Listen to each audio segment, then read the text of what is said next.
Jersey Crypto here. Guys, I just want to tell you that I made a little observation, and I think this is another slight little confirmation that the market is going to go back up. It has to do with Kevin O'Leary. Kevin O'Leary? Yeah, Kevin O'Leary. So, I'm not telling you like the links and all this and that. Just like look up Kevin O'Leary. He's always like got some like crazy ass pants on, wearing a suit, getting interviewed in his hotel room or house, wherever he is. But I watched two of those, and one from like about 2 months ago. He was, they asked him mid-interview, what's going on in crypto, and then he was very favorable of crypto, blah, blah, blah, blah. But he said that at that time, 2 months ago, which makes sense, he had everything he had in stable coins, just making 6% on his money. Then 6 days ago, he was in another interview that they asked him about crypto, and he basically gave it away that he now is invested in, he brought these up, so I'm assuming he's invested in them because he brought them up, because it would make sense. Ethereum, Solana, and Hedera Hashgraph he brought up, which I was pretty surprised but very happy. Something I hold. And a few others. But the most important part of that is that he took his funds out of stable coins that were in stable coins 2 months ago. I don't know exactly when he did that, but then 6 days or 7 days ago, he invested them into coins again.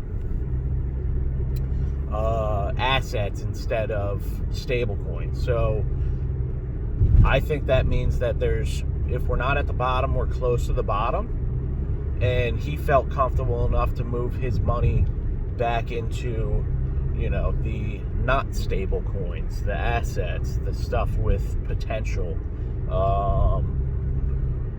That was just a little observation of mine. Now, he is big into the space. He's a billionaire. He's creating his own company, investment company, to earn yield for people. So, he's definitely connected. I mean, when you have money like that, you talk to people with money like that. So it's just a lot easier to know when markets are moving what direction. Obviously, they still have to be very observant and be part of the conversation and stay relevant and everything else, but it's easier because they have a major attraction for that information, being that they feed economies with billions of dollars. So that was a little tidbit. Gitcoin and Rari are still trading places with their little spikes, and it really reminds me of, I know they're not bottomed out as far as like if there's a huge bear market like there has been in the past, I doubt they would stick with even these prices, but I'm pretty sure they're bottomed out because they're just bouncing at the bottom, and they're taking turns still, Gitcoin and Rari. So like on Coinbase, you could just swap the two. They don't credit you the full value of the coin on Coinbase. So your other option, if you haven't yet, Coinbase Pro, you could just transfer instantly your coins right over to Coinbase Pro, and then you have to sell them and then buy the other. You can't swap on there, but the fees are like close to nothing. Doesn't have all the extra features. It's more like a just regular exchange where you put a buy order in or a sell order. but you'll save money. So if you take a little extra time doing that, you'll save money. And by a little extra time, I mean it literally take 2 minutes to complete a sell and then buy the other one. So, which, something that these days seems like a lot when you could just press one button and swap them. That's for the people that are in Gitcoin or Rari or vice versa. I mean, observe it for a little bit. I don't know how much longer that's going to be going on, but it's been a nice opportunity for me, and I upped my bags like 30% without putting any extra in. So, again, I have done a little better, maybe, but honestly, 30% more is 30% more. So, I didn't catch each top, but it doesn't matter. Like, you got to do what you got to do. Just do it when you recognize it, and you get a little bit more holding, So, and when I say I basically upped them both 30%, which is really nice. And that was some on Coinbase, eating that, like, whatever they credit you. I ate whatever they don't credit you, or whatever you want to say. But then I went on to Coinbase Pro and saved a little extra with the last one. So the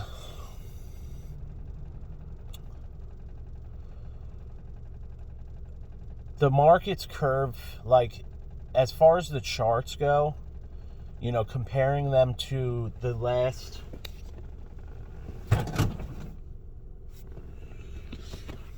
sorry, I just had to do that. The way the markets go, comparing them to the chart, like, if you look at, previous bull markets, or just the way they are, it's a bell curve going up, but it's also a bell curve at the bottom, like the top of the bell, you know what I mean? Where you get this, like, kind of like swooping dip like this, which we haven't had. So, there is a good chance that this is extended a little bit longer, you know what I mean? This like declining consolidation. It's not even dipping that much. It's more consolidating than going down, but it just feels negative because of, it just feels negative because everyone wants it to go up. So if it's not going up at all, it just feels like it's going down. It's just that, those words came out easily in the script of how I feel,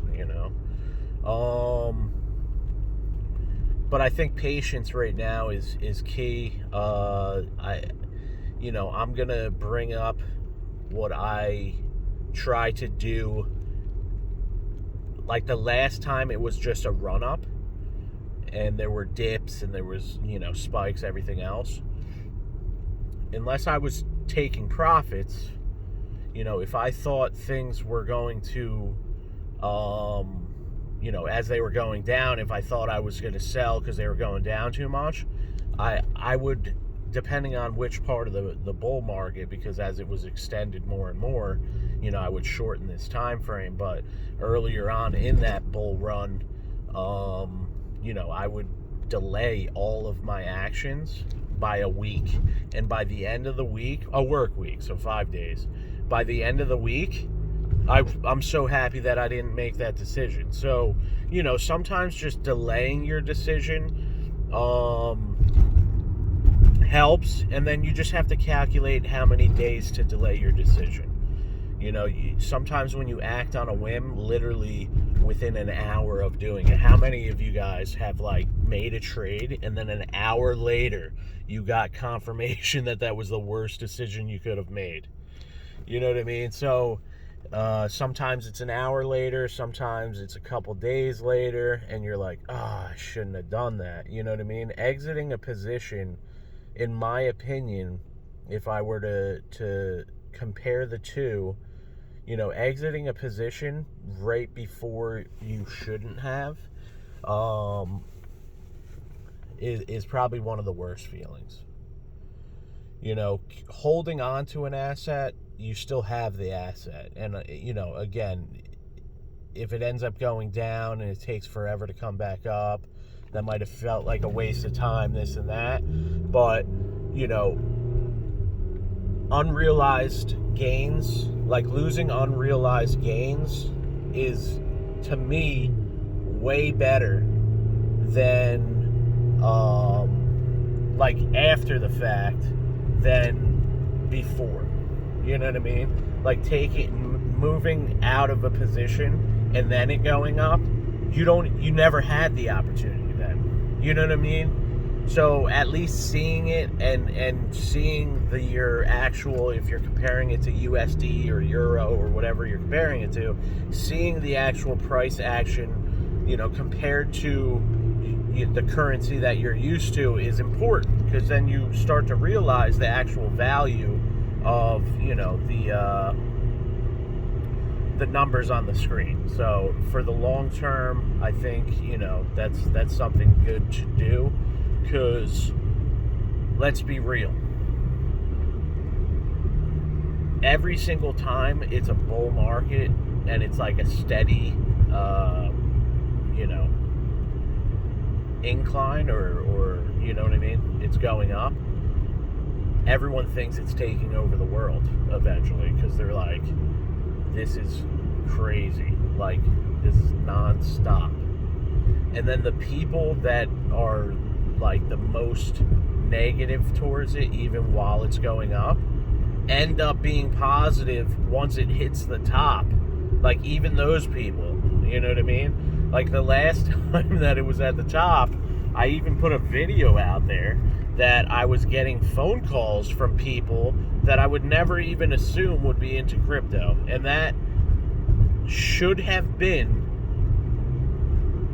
next time I'll know, that should have been the indicator of, all right, let me sell. Because one of those people bought in and then it tipped down. It's just, it is what it is. But like, recognizing those type of actions is very important, because that was an indicator. Like, people coming out of the woodwork, like random people, like asking about crypto, that's an indicator now to me.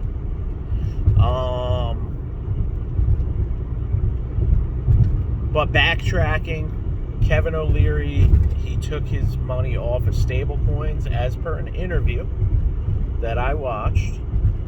He is a good guy to watch, because, you know, another thing is too, when I'm watching these billionaires, you can't take, they're a salesperson. They are a salesperson. So they're selling ideas as well. And they're trying to extract reactions to what they say, just as much as they're trying to give a little info. So you got to kind of take it with a grain of salt that, let me just get my eyes out of the sun. You gotta take it with a grain of salt of what they're saying to sell you and what they're saying to just put the info out there. So, you know, there is some type of navigating that you have to do when you listen to these guys, because they are their own business. Like, just them talking is business, you know? I mean, Elon Musk, Jack Dorsey, all these billionaires get to just tweet things out there and move markets. Like, they recognize that their words are that powerful, more so than we do, because they get to observe the reaction. They don't have to act on it every time, but it's more valuable for them to observe the reaction of their words, and then they get to pick and choose what words they do and don't say again. So, you know, another thing to bring up is when Jack Dorsey and Elon Musk were going back and forth about Web3, and now 2022, all of crypto technically is Web3, some of it's like currency and exchange, and then, you know, we have yet to see the Web3 internet capabilities to its fullest extent. I mean, my project for that is siacoin, because I've been watching them forever, and I like pretty much everything about them as far as like what I should judge them on. Obviously, there's criticisms to be had in everything, but all the criticisms that I would give them don't necessarily affect the outcome of what they're doing. So, you know, I can't totally relate with people that just like sit in front of a computer all day putting code in to create an internet, so I can't, you know, accurately judge them in all aspects of the word. So there's that. But back to Jack Dorsey and Elon Musk, like, they're criticizing Web3. Where's Web3? This and that, right? That was in 2021, the end of.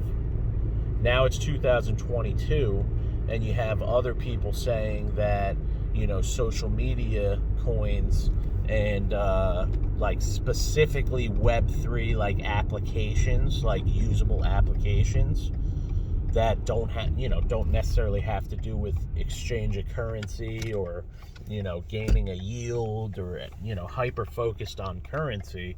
Those are the ones that are going to blow up, because they're creating, like, you know, words are just as valuable depending on whose mouth they're coming out of. So you need to get that into the space. You can't use Web 2 to say how important Web 3 is, because it's like an oxymoron. You know what I mean? Like, you need to be able to talk about how important Web 3 is on Web 3. So once they take that leap and gain that, you know, ability, then Web 3 can now separate itself and really shine. And let's see how much more, you know, advantageous it is to the users in being a decentralized social network as well. So in order to have, and that plays into the whole metaverse thing too. So in order to have a decentralized metaverse, you have to be able to socialize in a decentralized way through, you know, decentralized portals on the decentralized internet. So one has to come before the other, and the only way, like, everyone's saying, oh, I want a decentralized metaverse, you got to have the decentralized internet first. So Jersey Crypto, let's get those crypto gains, baby.